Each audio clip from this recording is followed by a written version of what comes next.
Imagine pulling into your own driveway after a long day, only to find someone else's car plugged into your charger, sucking up your electricity without permission. That's exactly what happened to me day after day, week after week. The culprit, my neighbor Karen, the self-proclaimed queen of our HOA. She acted like every piece of property, every inch of road, and every plug on the block somehow belonged to her. The worst part, she didn't even ask. She'd just roll up, park her fancy electric car in my spot, and drain my charger like it was her personal fuel station. At first, I thought it was an honest mistake. Maybe she didn't realize. But after catching her red-handed 3 separate times and watching her smirk as if daring me to stop her, I knew it wasn't an accident. I reported her to the HOA, but since she was on the board, the complaint mysteriously disappeared. I left notes on her windshield, but she tore them up and threw them in my yard. She even told me, with a mocking laugh, electricity should be shared. Don't be so selfish. That was the final straw. If she wanted to keep stealing my power, I was going to give her something she'd never forget. So one weekend I swapped out my EV charger for something unexpected. Something she definitely wouldn't want connected to her precious car. A gas pump. I set it up, disguised it well, and waited. When Karen came strolling up with her smug grin, ready to steal yet again. What happened next was the most satisfying moment of my life. It all began on an ordinary Tuesday afternoon. The kind of day that felt long but harmless. I was driving home from work, half lost in my own thoughts about deadlines and dinner, when I turned onto my street. As usual, I was looking forward to the quiet comfort of my driveway, plugging in my electric car and finally letting the day drift away. But when I pulled up, my stomach sank.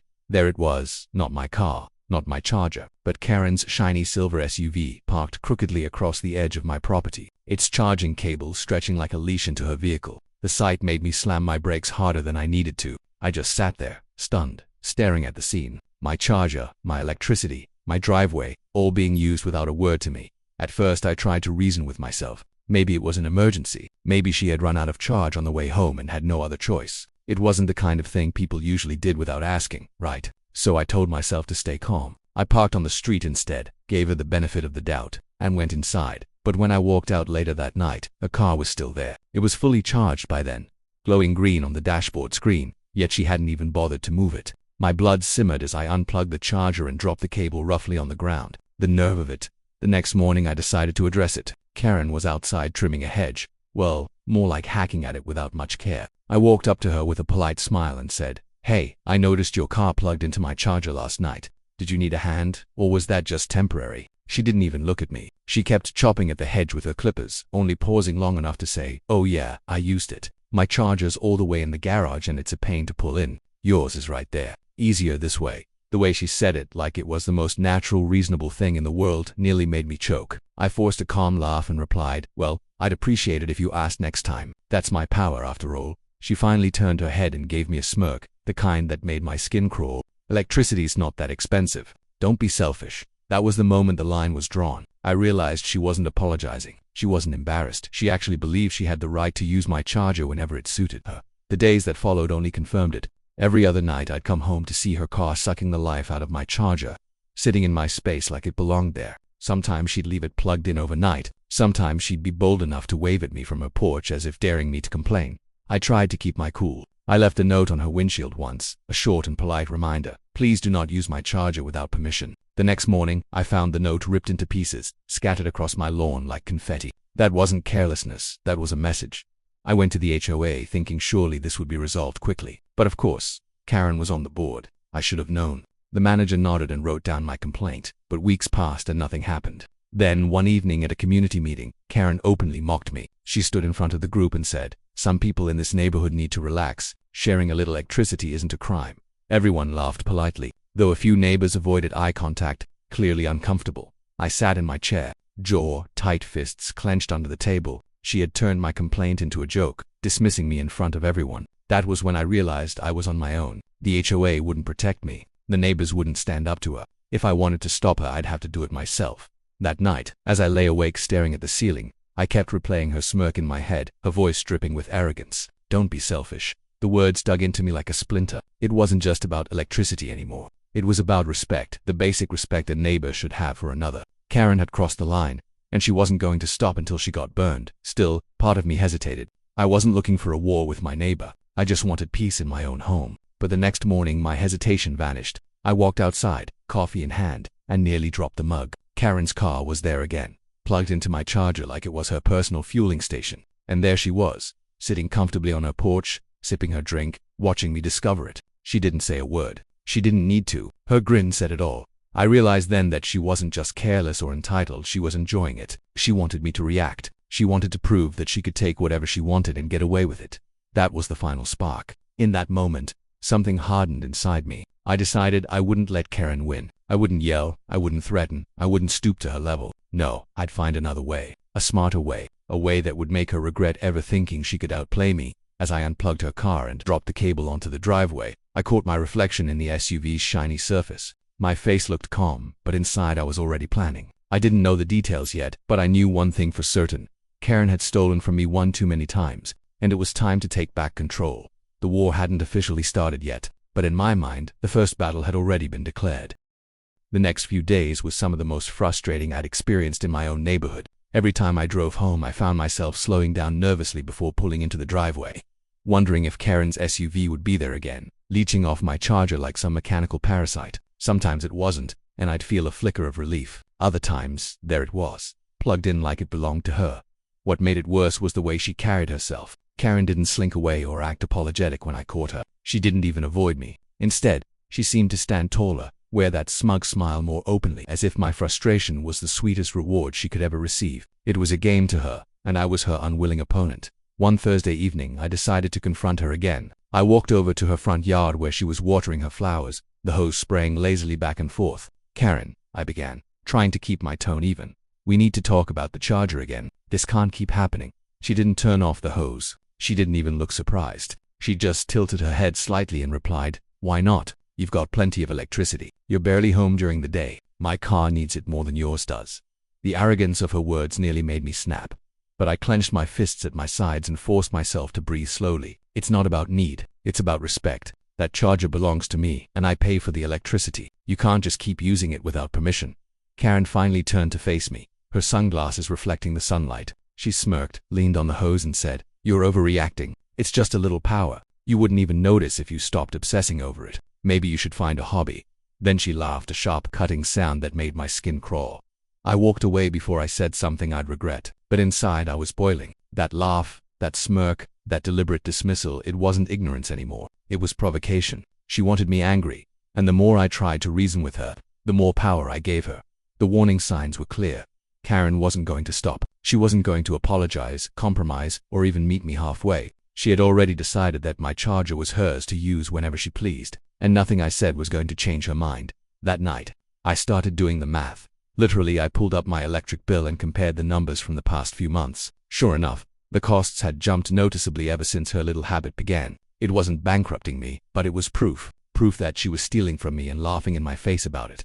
I thought about going back to the HOA, but what was the point? Karen sat on the board, and if she could make my first complaint vanish, she'd do it again. The rest of the members weren't going to risk her wrath over a few extra dollars of electricity still. I wasn't ready to give up. The next morning, I printed out a copy of my bill, highlighted the increase, and marched over to Karen's house. When she opened the door, I held it up for her to see. "Look," I said firmly, "this isn't just about inconvenience. You're running up my bill. If you don't stop, I'll have no choice but to take this further." Karen leaned against the doorframe, her arms crossed, eyes dancing with amusement. "Take it further. To who, the H?" She chuckled. "Good luck with that." I held her gaze, refusing to let her laughter shake me. "I'm serious, Karen. This ends now. You don't touch my charger again." Her smile widened into something almost predatory. She stepped closer, lowering her voice. "Or what exactly are you going to do?" I didn't answer. There was nothing more to say. I turned and walked back to my house, the sound of her laughter chasing me across the lawn. That conversation haunted me for days. It wasn't just the words, it was the way she said them, as if daring me to act, challenging me to cross a line she believed I didn't have the courage to cross. And maybe, at that time, she was right. I still clung to the hope that somehow this would resolve itself, that maybe embarrassment or decency would eventually get through to her. But then came the final warning. Signed. It was a Saturday evening, and I was hosting a few friends for dinner. We were sitting in the living room, laughing, when one of my friends glanced out the window and asked, "Hey, isn't that your charger? Why is someone else's car plugged into it?" My stomach dropped. I rushed outside, and sure enough, Karen's SUV was parked there again. Bold as ever, cable attached, green light flashing, but this time, she wasn't even trying to hide it. She was sitting on her porch sipping wine, watching me with a grin in front of my friends. The humiliation burned hotter than anger. My friends exchanged awkward glances, clearly unsure how to react. I unplugged her car without a word and stormed back inside. But the damage was done. Karen had crossed the line from entitlement into mockery, and she had done it publicly. That night, after my friends left, I sat alone in the dark, the weight of the evening pressing down on me. I replayed every smirk, every laugh, every taunt. The pattern was undeniable. Karen wasn't going to stop, not because she needed the charger, not because she didn't know better, but because she enjoyed it. She enjoyed having power over me. She enjoyed watching me squirm, and that was the last warning sign I needed. I realized, with a cold clarity I hadn't felt before, that this wasn't just about electricity anymore. It was about principle. It was about standing up to someone who thought she could take whatever she wanted and get away with it. If Karen wanted a game, then fine, I'd play it, but the next move would be mine. And it wouldn't be another note or another plea. It would be something she couldn't laugh off, something that would make her think twice before ever touching what wasn't hers. Again, the decision settled in my chest like a stone. For the first time in weeks I felt calm, because I knew what had to be done. The plan came to me one restless night, sometime after midnight. I had been lying awake, staring at the ceiling, replaying Karen's laughter again and again in my head. Every smirk, every dismissive wave of her hand, every time she had turned my frustration into her entertainment, it all stacked up like bricks on my chest. I realized I couldn't just keep reacting to her. I had to flip the script. I had to make her the one caught off guard. The idea started small. What if I could replace the charger with something else? Something that would look familiar enough for her to grab, but shocking enough to make her think twice. That's when my mind landed on it. A gas pump. The image was so ridiculous, so absurd, that I couldn't help but laugh quietly into the darkness. Karen strutting up to a free charger, smug as ever, only to find herself holding the very thing her electric car feared most, a gasoline nozzle. The thought alone eased some of the tension coiled in me. But as the laughter faded, determination settled in. Why just imagine it when I could make it real? The next morning, I began researching. I dove into forums, DIY sites, and even a few obscure corners of the internet, learning everything I could about how gas pumps worked and how to rig one up as a convincing fake. I didn't need it to dispense fuel. In fact, it couldn't. That would be dangerous. I just needed it to look real enough to send Karen into a panic. The project consumed me. My garage became a workshop, cluttered with parts, wires, and paint cans. I bought an old fuel nozzle online, scuffed but authentic, and carefully cleaned it until it gleamed. I found a used pump casing at a scrapyard, one that had seen better days but still had the right shape and heft. Over the next week, I transformed it, sanding, repainting, and even stenciling warning labels onto the side. By the time I finished, it looked almost brand new. To anyone else, it was just a convincing prop.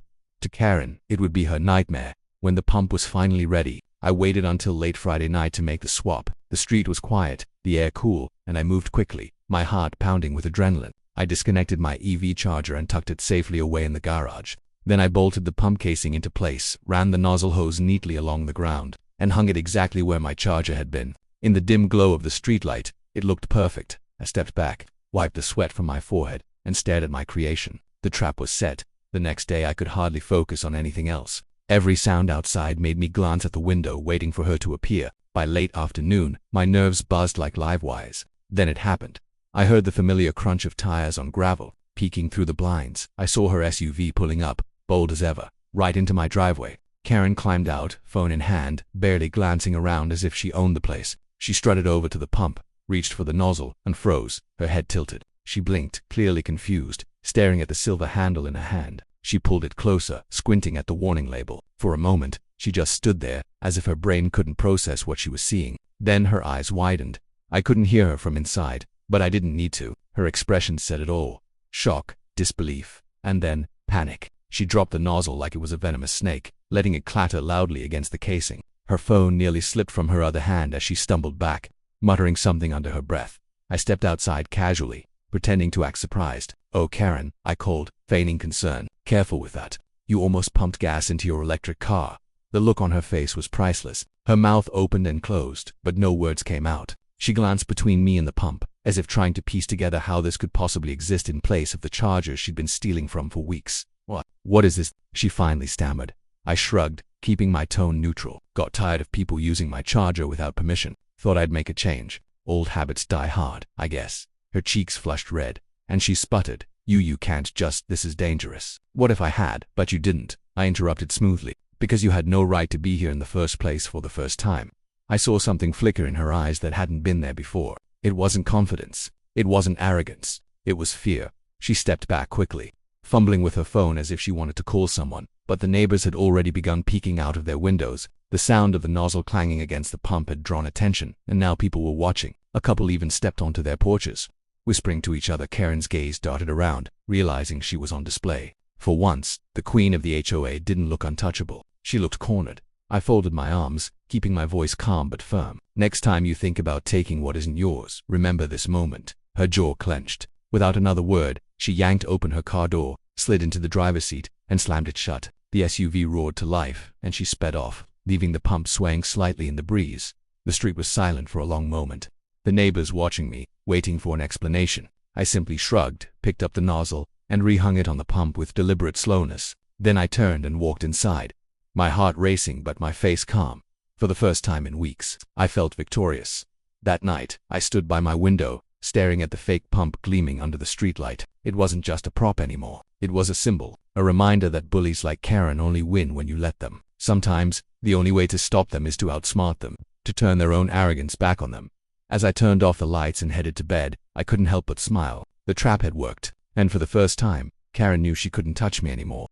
The morning after Karen's shocking discovery, I expected her to come storming over, fists clenched and voice raised, demanding an explanation. But the street was quiet. Her SUV wasn't parked in its usual spot, and her porch was empty. For the first time in weeks, I left my house without that knot of dread in my stomach. But silence from Karen didn't mean surrender. It meant she was plotting. By the afternoon, word had already spread. A neighbor named John, who lived across the street, wandered over while I was trimming my hedges. He wore a grin he couldn't hide. "Heard you gave Karen quite a scare yesterday," he said, his voice tinged with amusement. I raised an eyebrow, pretending to be casual. "Oh, people are talking. Are you kidding?" He chuckled. "Half the neighborhood saw her nearly jump out of her skin. She's been telling everyone you tried to trick her into destroying her car."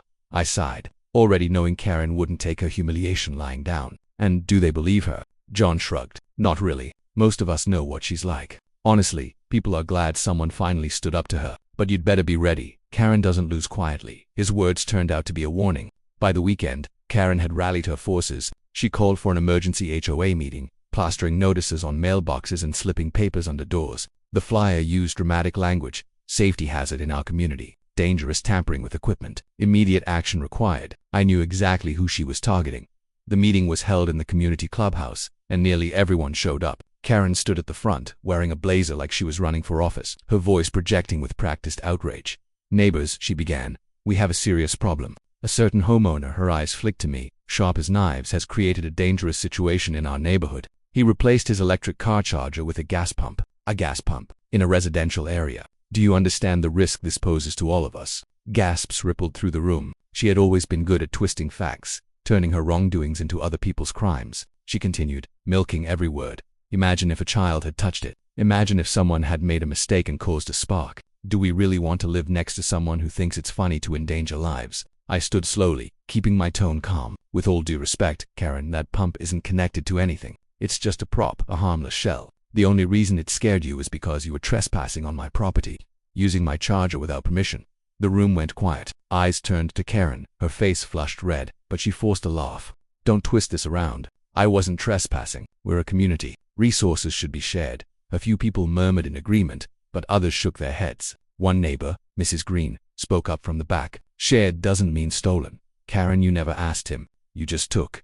Karen's smile faltered, but she pressed on. "The point is, this so-called joke could have cost me thousands if I had pumped gas into my electric car. Except you couldn't have," I countered firmly, "because it doesn't pump anything. It's a fake. No danger. No harm. Just a reminder that my property is not free for you to use."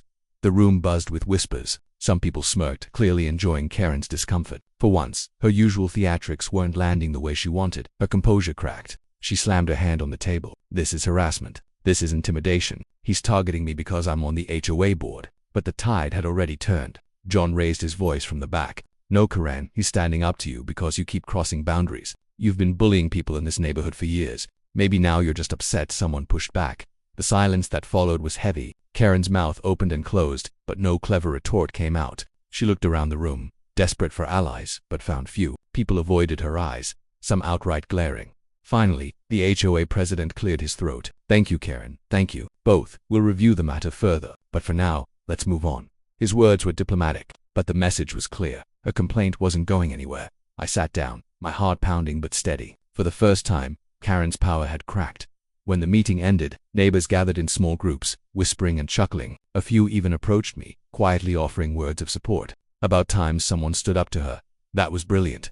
Honestly, she had it coming. Karen, meanwhile, stormed out of the clubhouse, her heels clicking furiously against the tile. She didn't look at me. She didn't look at anyone. For once, she had no words. Over the next week, things began to shift. I noticed her SUV parked strictly in her own driveway. She no longer strutted around the neighborhood with the same air of authority. She still sent out memos and reminders as part of the HOA, but the tone was softer, less commanding. It was as if she had been deflated, the hot air finally seeping out of her inflated ego.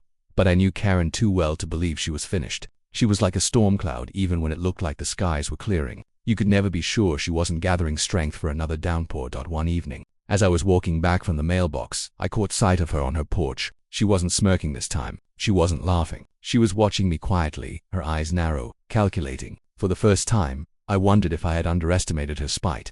Still, I didn't flinch. I met her gaze, gave a small nod, and walked inside. Because no matter what she plotted next, one truth had already been cemented. She could no longer treat me like a pushover. The trap had worked. The neighborhood had seen her exposed. And even if Karen wasn't finished yet, the balance had shifted. For once, I wasn't the one living in fear. 4 days after the HOA meeting, the neighborhood seemed different. It wasn't louder or quieter. It was charged, like the air before a storm. People greeted me more warmly now, and several neighbors even stopped by to quietly thank me for standing up to Karen. It was as if my small act of defiance had given them permission to finally voice what they had all been thinking for years. Karen wasn't just difficult, she was a bully. But I also knew Karen wasn't someone who swallowed humiliation easily. Her silence wasn't surrender, it was planning. That planning revealed itself sooner than I expected. One Saturday morning, I woke up to the sound of hammering outside. Curious, I stepped onto my porch and froze. Karen and a handyman were in my driveway, right next to my fake gas pump. She was pointing at it, gesturing wildly, while the man held a toolbox. "What do you think you're doing?" I called out. Karen turned, that old smirk back on her face. "Community safety inspection," she said smoothly. "This contraption is a hazard. We're having it removed." "On my property?" I asked sharply. "HOA regulations give us authority." She shot back, her chin high. "And everyone agrees this monstrosity is unsafe." I walked down the steps slowly, my heart pounding. "Everyone doesn't agree. You're the only one with a problem. And let me remind you, you have no right to set foot on my property without permission." The handyman looked between us nervously. Maybe I should leave," I told him firmly. "You have no business here," Karen snapped. "Don't listen to him. He's trying to bully you into leaving. This is for the safety of the neighborhood." But the handyman had already started packing up his tools, muttering something about not wanting to get in the middle of a property dispute. Within moments he was gone, leaving Karen standing there, seething. "You can't scare me," she hissed, stepping closer. "Do you think this little stunt embarrassed me? You think the neighbors respect you now? They'll see the truth. They'll see you're the dangerous one." I kept my voice calm, though every muscle in my body was tight. "The only danger here is your arrogance. You crossed a line, Karen. You stole from me. You mocked me. And when I pushed back, you cried foul. The neighborhood isn't blind anymore. They saw what you did, and they're done following you." Her face turned red, her eyes flashing. For a moment, I thought she might scream, but then something unexpected happened. She faltered. Her mouth opened, but no words came. She glanced around, realizing several neighbors had gathered on their porches, watching. Some had phones out, recording. The queen of the HOA was cornered, not by me, but by her own reputation. Karen let out a sharp breath, spun on her heel, and marched back to her house without another word. That was the last time she ever set foot near my driveway in the weeks that followed.